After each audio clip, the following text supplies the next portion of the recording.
musical people journeys. We're back. New rock album review shows. It's April. It's 2024, and it's my panel. It's Simon Reed. It's William Hall. It's Trish White, and it's Hello. Paul Matthews. Not just Paul Matthews. It's legend Paul. The legend. Just don't let it go to his head. Okay, Paul. If you're a legend, you tell people what they should do. Paul, what should people do right now? Hit. I don't have to tell, I'm pointing. Yeah, like and subscribe. Like and subscribe, people. What's the show all about? We're reviewing the latest rock albums, and then if you tune into our album of the month show, we will reveal our ratings and which one our album of the month is. We have reviewed 8 albums with this reprobate, and another 8 with another bunch of reprobates. Okay, so what is today's album that we're reviewing? It's the mighty Dragonforce and Warp Speed Warriors. Oh, Dragonforce are a British power metal band from London. The band was formed in 1989 by guitarist Herman and Sam Topman. It's Herman Lee, and are known for their long and fast guitar solos, fantasy-themed lyrics, and retro video game influenced sound. The bands themselves refer to their music as extreme power metal. Dun dun dun. Now, Simon, Dragonforce. Are they a force of dragons? Are you with them, or are you against them? Talk to me, Dragonforce. Used to be. Of course, I'm from the era where Through the Fire and Flames was the most iconic song and was played to absolute death everywhere. Someone I used to work with was a massive power metal fan, and yeah, I just heard this non-stop. But no, anyway, this album, Dragonforce haven't changed. This album sounds like, to me, just about everything else Dragonforce has ever done. Yes, they are technical. Yes, they can play very, very fast. But just all the tracks just sort of blur to me. They're all very sort of samey. They're just speed. In particular, Pixel Prison. Genuinely, I mean, I'm not sure that's quite right, but it genuinely sounds like just an arrangement of Through the Fire and Flames. To me, it just genuinely just sounds like exactly the same song, basically.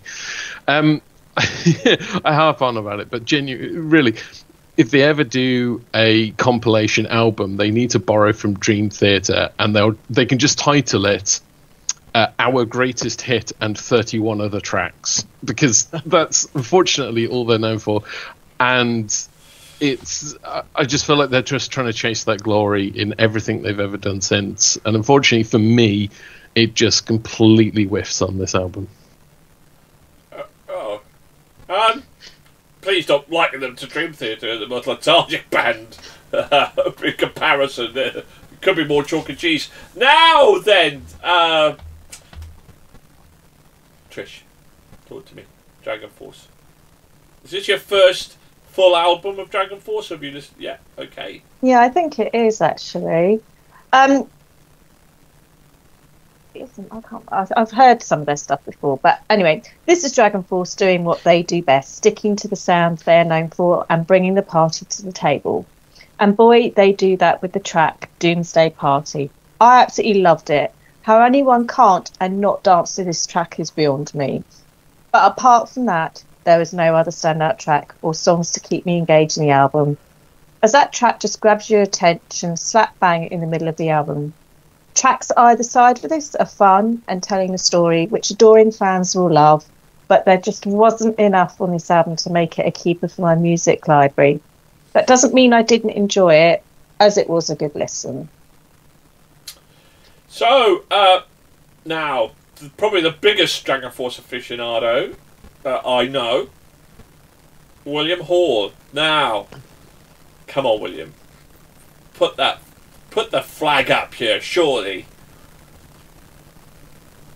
Dragonforce have been making songs for a long time. A lot of their songs are the same song that they've been releasing for the same time.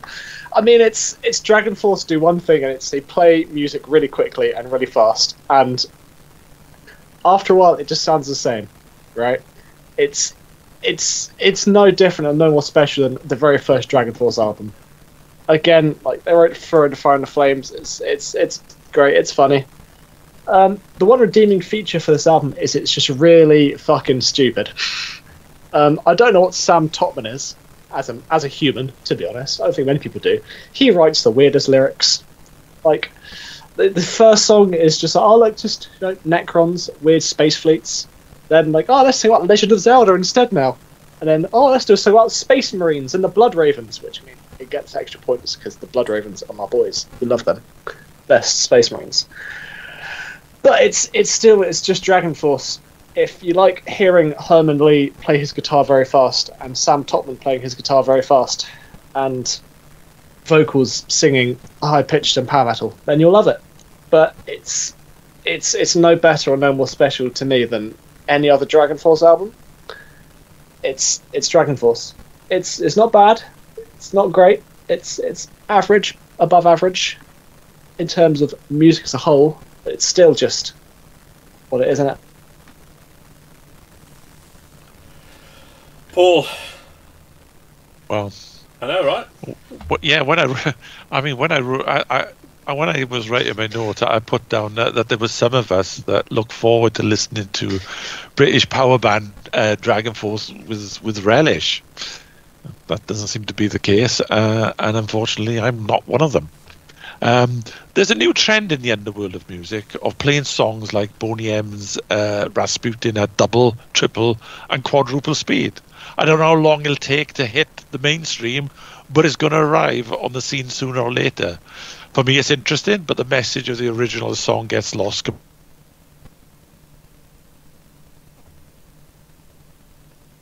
Was it really necessary on this album? I don't think so.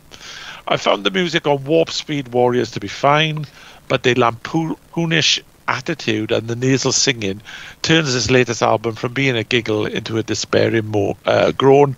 And if you ask me to put up a flag, it's a white one. It's a white what? A white flag. A white flag of surrender. I give in. Last year, so I'm approaching this as the first. I've heard Dragonforce, songs here and there for like through Fire and Film, but I'd never experienced a full album. I've never sat down and listened to a full Dragonforce album. So this is the first time, in my journey that and I've been through a lot of power metal. That as you know, I don't look back. I only look forward. So I can only judge it by the first time that I have listened to Dragonforce as an album. Last year, you all poo-pooed me because I did not revel in the likes of the new Glory Hammer, the new Powerwolf Hammer, and an Angus McSix album. So I must admit, I was kind of dreading the expectation of Dragonforce. Well, for me, having listened to this album, the aforementioned artists, in my opinion, are not fit to lick the bootlaces of Dragonfire. Not even close. This, for me, was a goddamn amazing album. I absolutely loved it. It was so much fun. I mean, you talked about weird lyrics. I mean, it's not as bad as Big and Angus McSix riding freaking goblins and dinosaurs, for God's sake. I mean, that's completely trash. It's fast, it's blistering at times. During the albums, they also know. I thought they know when to take a breath. I love this album. I think Mark Hudson's vocals are brilliant. He doesn't screech those high tunes. He hits the high pitches and doesn't screech them. And I'm sick and tired of people just screeching them out and saying, "Oh, look what I can do." He just took it. He just took the high notes to exactly where they should be. It was perfect. We don't often mention drummers. But I have to say, Guy Anazlone, he should be inducted into some Hall of Fame because the drumming on this album is absolutely goddamn sensational. It is just phenomenal. Whether they've used AI or whether they've just done it in the studio, I don't know. But I thought the drumming on this was just wow. I mean, they manufactured it. I don't care. Because I listened to it and it was brilliant. I mean, I would imagine doing that live was just like, and I hear a lot of drum solos. I get bored of it. I don't think I get. If you could do that live, I would have front seat. But shaking your head. In fact, you offered tickets to Dragonforce the other day because you had an emergency and you couldn't make it, and I wish I'd somehow managed it because I think I'd love to see this. This it would have been very nice to see a Dragonforce failing to play their songs live again. That's always fun. I'm going to take your word for it. Highlights for me: Astro at Warrior Anthem was brilliant. Kingdom of Steel, I just like Space Marine Cop just had me in absolute stitches. It was just so much fun. It was so much fun. It's just the lyrics. If you show me yours, you show me mine. And then there was a bit of Lumberjack when they changed the lyrics back to go like, they're going to happen. It was just hilarious. It was such a fun album. I just, like, as I say, you can only take it for the first time I've listened to a full-on Dragonforce album. And yeah, I'm obviously going to try and check out if I can do their back album. But I loved the album. Oh, it was so much fun. I loved it. I absolutely loved it. So there we go. Well, there we go. Sometimes we rave about albums and everybody poos on them and you feel a bit deflated, but I don't care. I'm flying the Dragonforce, and obviously I love dragons, so what can I say? And they're a force to be reckoned with. Loved it. Okay, so hit the like and subscribe. How will Dragonforce compare against the 8 albums that this retrobates have done? Tune into our album of the month show. We'll reveal our ratings. In the meantime, thank you to my panel, to William, to Simon, to Trish, and to Paul. Goodbye, everybody. Goodbye. Bye. Bye. Now.